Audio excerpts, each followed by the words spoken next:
చంద్రబాబు తన రాజకీయ జీవితం అంతా శ్రీ సూక్తులు వల్లించడంలోనే గడిపేస్తారు. ఆయన శ్రీ సూక్తులు వల్లిస్తుంటారు. ఆయన అనుచరులు, ఆయన తైనాతీయులు ప్రభుత్వ యంత్రాంగంలోనూ అవినీతి పనులు చేస్తూనే ఉంటారు. ప్రజాస్వామ్యాన్ని అతలాకుతలం చేస్తుంటారు.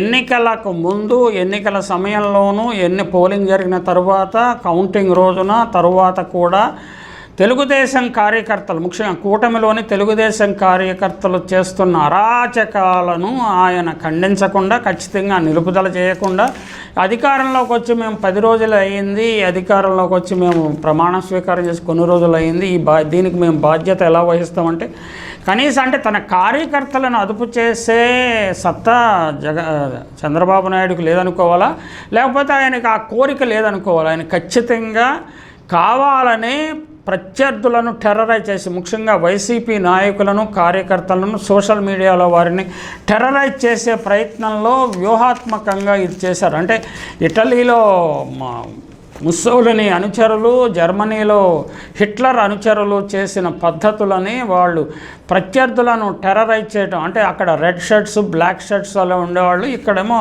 Yellow shirts. వారు ఇలా చేయటం అనేది ప్రపంచవ్యాప్తంగా ప్రజలు గుర్తిస్తున్నారు. ముఖ్యంగా ఆలోచనాపరులు ఇది చాలా ఆందోళనకరము. అంటే ఏదో అప్డేటెడ్ ముఖ్యమంత్రి, లేకపోతే ఆధునిక భావాలు కల ముఖ్యమంత్రి, అభ్యుదయ భావాలు కల ముఖ్యమంత్రి, కార్పొరేట్ భావాలు గల ముఖ్యమంత్రి అని చంద్రబాబు నాయుడును ఆకాశానికి ఎత్తే వర్గాలు చాలామంది ఉన్నారు. కానీ ఆయన వాచ్ అండ్ వార్డ్, ఆయన కనుచూపుల్లో, కనుసన్నల్లో జరుగుతున్న ఈ అరాచకానికి ఎవరు బాధ్యులు? ఇవి చెదురుమదురు సంఘటనలుగా కొట్టేయటానికి కొన్ని వర్గాలు, కొంత మీడియా ప్రయత్నిస్తున్నది. కానీ ఇది చాలా దురదృష్టకరమైన పరిస్థితి. ఆయన ఏమంటున్నాడో చూద్దాం. ఆయన మళ్ళీ మామూలుగానే మొదలెట్టేశాడు. ఏది జూమ్ మీటింగులు పెట్టి టెలికాన్ఫరెన్స్లు మొదలెట్టేశాడు. టెలికాన్ఫరెన్స్ ఇప్పుడు కాకుండా మొదట్లోనే చేయొచ్చు కదా. ఆయన ఎన్నికల ప్రక్రియ పూర్తి కాగానే జరుగుతున్న పోస్ట్ పోల్ వైలెన్స్ ఆపటానికి టెలికాన్ఫరెన్స్ ఎందుకో చేయలేదు. ఆయన అధికారం వచ్చిందని కక్ష సాధింపు చర్యలకు పాల్పడవద్దు, విర్రవీగటం లాంటి చర్యలొద్దు, ప్రజలు తప్పు పట్టేలా ఎలాంటి పనులు చేయొద్దు అని ఆయన స్త్రీ సూక్తులు వల్లించారు. ఎన్నికల్లో ప్రజలిచ్చిన మెజారిటీని కాపాడుకోవాలి. తెదేపా, జనసేన, భాజపా కార్యకర్తలు అద్భుతమైన సమన్వయంతో పనిచేశారు. ఇంతటి ఘన విజయానికి సహకరించిన ప్రజలను మనం ఆదుకోవాలి. అహంకారానికి దూరంగా బాధ్యతగా, చిత్తశుద్ధితో పనిచేస్తేనే ప్రజలు ఆదరిస్తారు. ప్రభుత్వం చేసే పని, అందించే ఫలాలపై ప్రజల్లో విస్తృత చర్చ జరగాలి. నాయకుడు ఎలా ఉండకూడదో, రాజకీయాల్లో ఎలాంటి వ్యక్తి ఉండకూడదో జగన్ ఒక కేస్ స్టడీ అండి. నిజానికి 40 సంవత్సరాలుగా ఆంధ్రప్రదేశ్ రాజకీయాలను భ్రష్టు పట్టించిన చంద్రబాబు నాయుడు ఇలాంటి మాటలు మాట్లాడటము చాలా విడ్డూరంగా ఉంది. గత 5 సంవత్సరాల్లో జగన్మోహన్ రెడ్డి పరిపాలన అంటే ఎలా ఉండాలి, డెలివరీ మెకానిజం అంటే ఎలా ఉండాలి, పేదల పక్షపాత ప్రభుత్వం అంటే ఎలా ఉండాలి, అభివృద్ధి అంటే ఏమిటి అని చాలా స్పష్టంగా ప్రూవ్ చేశారు. ప్రజల జీవితాల్లో అది అనుభవంలోకి వస్తున్నది. చంద్రబాబు నాయుడు హైదరాబాదులో చేసిన అభివృద్ధి ఐటీ సిటీని చూపించడానికి ఒక షోకేస్గా చూపిస్తున్నాడే తప్ప నిజానికి అందులో ఆయన పాత్ర ఎంత ఉన్నది, దానివల్ల ఆంధ్రప్రదేశ్ ప్రజలకు ఏం మేలు జరిగింది అనే విషయాన్ని ఎక్కడా ప్రస్తావించరు. అంటే ఒక యాస్పిరేషనల్ స్టేట్, ఒక పరిస్థితిని సృష్టించి యువతీ యువకులను ఒక భ్రమలోకి, ట్రాన్స్లోకి నెట్టి ఆయన ఈ పబ్బం గడుపుకుంటూ వచ్చారు. ఉమ్మడి రాష్ట్రంలో ఆంధ్రప్రదేశ్ వ్యవసాయ రాష్ట్రమైన ఆంధ్రప్రదేశ్ వ్యవసాయ ప్రాజెక్టులు కానీ, ఇరిగేషన్ ప్రాజెక్టులు కానీ పూర్తి చేయటంలో ఏమైనా ముందు చొరవ చూపించారా? మాట్లాడితే నేను పోలవరం 72% పూర్తి చేశానంటాడు. అందులో ఆయన చేసింది 6% మాత్రమే. మిగిలిందంతా కాంగ్రెస్ వాళ్ళు రాజశేఖర రెడ్డి నాయకత్వంలో పూర్తి చేశారు. తర్వాత జగన్మోహన్ రెడ్డికి చాలా వరకు పూర్తి చేశారు. ఆయన కాలంలో ఆయన బీజేపీ కలిసి 3 సంవత్సరాలు పోలవరం ప్రాజెక్టును సుషుప్తావస్థలో ఉంచేశారు. అది ప్రజల దృష్టికి రాకుండా ఏదేదో కబుర్లు చెబుతూ కాలక్షేపం చేస్తున్నాడు. నిజానికి ఆయనే ఒక ముఖ్యమంత్రి ఎలా ఉండకూడదో ఆయన నిలువెత్తు ఎగ్జాంపుల్. అందువల్లనే 2004లో ఓడించారు, 2009లో ఓడించారు. తెలంగాణలోంచి మొత్తం తుడిచిపెట్టుకుపోయే పరిస్థితి సృష్టించారు. కనీసం ఆంధ్రప్రదేశ్ పరిస్థితి అలా ఉంచితే తెలంగాణలో హైదరాబాదులో ఆయన నేనే సృష్టించాను, థర్డ్ సిటీ, ట్విన్ సిటీని మూడు సిటీల నగరంగా తీర్చిదిద్దానని చెప్పే చోట కూడా ఆయనకు డిపాజిట్లు కూడా రాలేదు మున్సిపల్ కార్పొరేషన్ ఎన్నికల్లో. అది పరిస్థితి. ఆయన ఆ వాస్తవాలను పక్కన పెట్టి జగన్మోహన్ రెడ్డి బ్యాడ్ ఎగ్జాంపుల్ అని చెప్తుంటాడు. అది బ్యాడ్ ఎగ్జాంపుల్, గుడ్ ఎగ్జాంపుల్ క్రమక్రమంగా ప్రజలు తెలుసుకుంటారు. కూటమి విజయం సాధారణమైంది కాదు, గాలివాటంగా వచ్చిన గెలుపు అంతకంటే కాదు. ప్రజలు నమ్మకంతో చరిత్రాత్మకంగా తీర్పు ఇచ్చారు. ఆయన అలా నమ్ముకుంటే మనకు ఎవరికి అభ్యంతరం లేదు. కానీ ఆయన నేను ఇలాగే కక్ష సాధింపులు చేయొద్దు అని నేను చెప్తాను, కానీ నా కొడుకు మాత్రం రెడ్ బుక్ను పోస్టర్స్ పెట్టి పట్టణాల్లోనూ అట్లా పెట్టి అధికారులను ప్రజలను భయభ్రాంతులను చేస్తాడు అన్నట్టుగా ఉన్నది. అంటే ఆ రెడ్ బుక్ ఏమిటి, ఇది బోర్డులు పెట్టడం ఏమిటి, హోర్డింగ్లు పెట్టడం ఏమిటి, అంటే తెలుగుదేశం వ్యతిరేకులందరూ పేర్లు నా దగ్గర ఉన్నాయి, వారి అంతం చూస్తానని హెచ్చరించడమే కదా. ఇది ఇంటిమిడేషన్, ప్రభుత్వాధికారులను ప్రజలను కూడా ఇంటిమిడేట్ చేయటము అనేది దీని కిందకు వస్తుంది. ఈ సందర్భంగా ఇండోనేషియాలో లక్షలాది మందిని ఊతకోస కోసిన సుహార్తో పాలన ఆదర్శంగా కనిపిస్తుంది అనుకుంటాను చంద్రబాబు నాయుడికి, ఆయన కుమారుడు లోకేష్ బాబు. కాంబోడియాలో నెత్తుటేర్లు పాలించిన పోల్ పట్ వారికి రోల్ మోడల్గా కనిపిస్తున్నారా? చిలీ ప్రజల ప్రాథమిక హక్కులను తొక్కిపారేసిన అగాస్టో పినోచెట్ ఉక్కుపాదం మీద మోజు పుట్టిందా? మరెందుకు ఈ చేతిలోని ఆ రెడ్ బుక్, ఆ పుస్తకానికి హోర్డింగ్లు ఎందుకు, ఆ వ్యవహారం ఏమిటి? అసలు ఇది ఆంధ్రప్రదేశ్ ప్రజలు కనీ విని ఎరుగని వ్యవహార శైలి.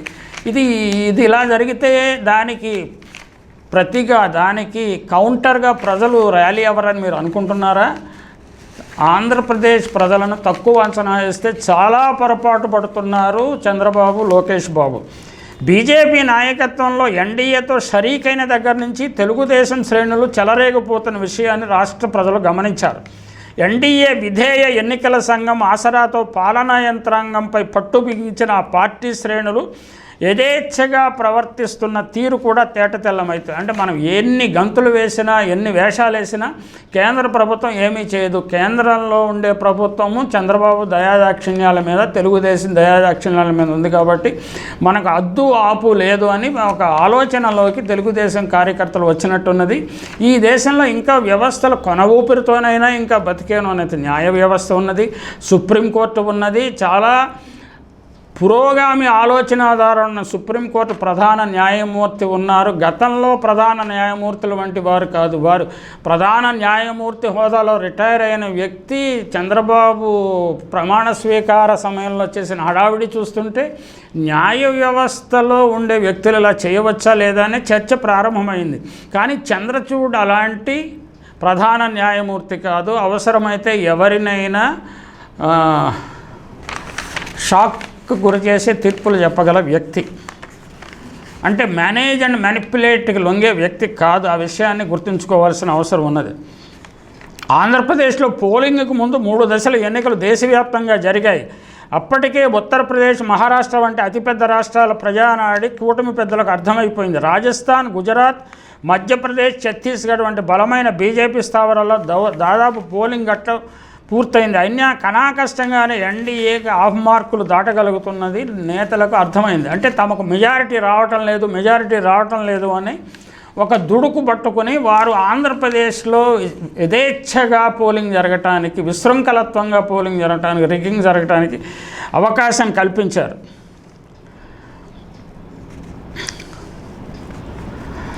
మాయమైపోయిన 20 లక్షల ఈవీఎంల గురించి స్పష్టమైన సమాచారం ఇప్పటి వరకు రాలేదు. 140 లోక్సభ నియోజకవర్గాల పోలైన ఓట్ల కంటే లెక్కించిన ఓట్లు ఎక్కువ సంఖ్యలో ఎందుకున్నాయంటే సందేహాన్ని తీర్చే నాథుడే కనిపించడం లేదు. ఏ రాష్ట్రంలోని విధంగా ఒక ఆంధ్రప్రదేశ్లోనే కూటమి ఇచ్చిన జాబితా ప్రకారం ఎన్నికల సంఘం అధికారులను బదిలీ ఎందుకు చేసింది? ఈ ప్రశ్నకు సమాధానం ప్రజలు అడుగుతున్నారు. దానికి సమాధానం చెప్పాల్సిన అవసరం ఉన్నది. ఫలితాలను ప్రకటించి 10 రోజులు దాటింది. అయినా రెడ్ బుక్ బీభత్స పాలన తగ్గుముఖం పట్టలేదు. ఇళ్లపైన కార్యాలయాలపైన దాడులు జరిగినా, ప్రత్యర్థులను చితక్కొట్టిన, అర్ధనగ్నంగా మార్చి కాళ్ళు పట్టించుకున్న పోలీసులు ఫిర్యాదులు స్వీకరించడం లేదు. ఇక ముందు రెడ్ బుక్ రాజ్యాంగమే అమలు కానుందా అనే అనుమానాలు. మీరు రాజారెడ్డి రాజ్యాంగం కాదు, ఇది రెడ్ బుక్ రాజ్యాంగం అమల్లో ఉన్నదా? మీరు పదే పదే అంటుంటారు కదా టీడీపీ నాయకులు.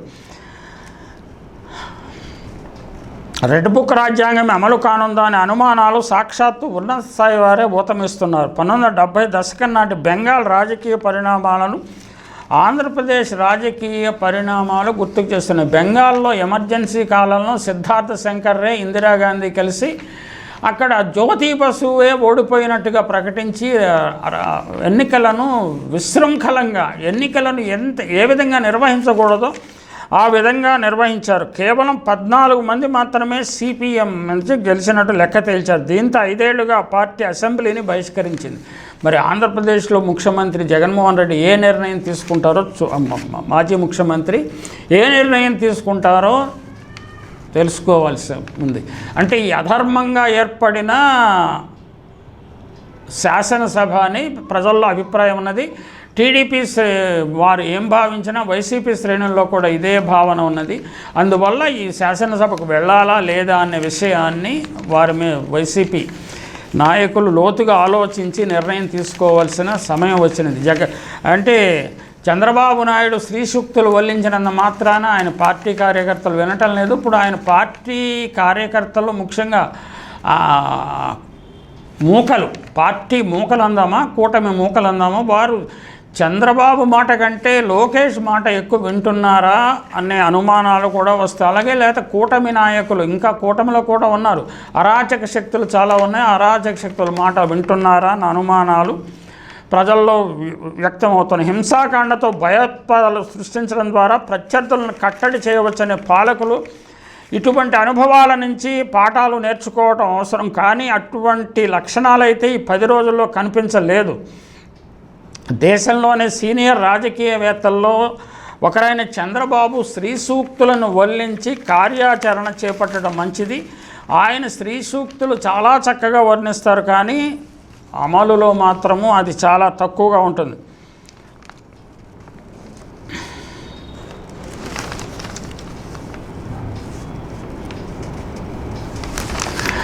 క్రమంగా ప్రజలు నిజానికి తమకు మంచి చేసేవారెవరో చెడు చేసేవారెవరో క్రమంగా తెలుసుకుంటారు.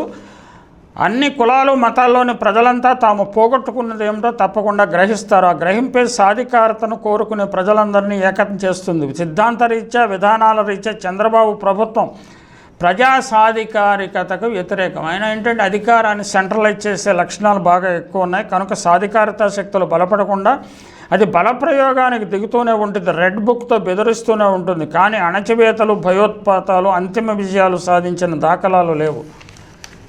రెడ్ బుక్ రాజ్యాంగము ఏమాత్రము చెల్లదు అనేది అందరికీ కాలం అందరికీ గుణపాఠాలు నేర్పిస్తుంది. ఖచ్చితంగా ఈ ప్రజలను టెర్రరైజ్ చేసే ప్రయత్నం ఏమాత్రము విజయవంతం కాదు, సక్సెస్ కాదు.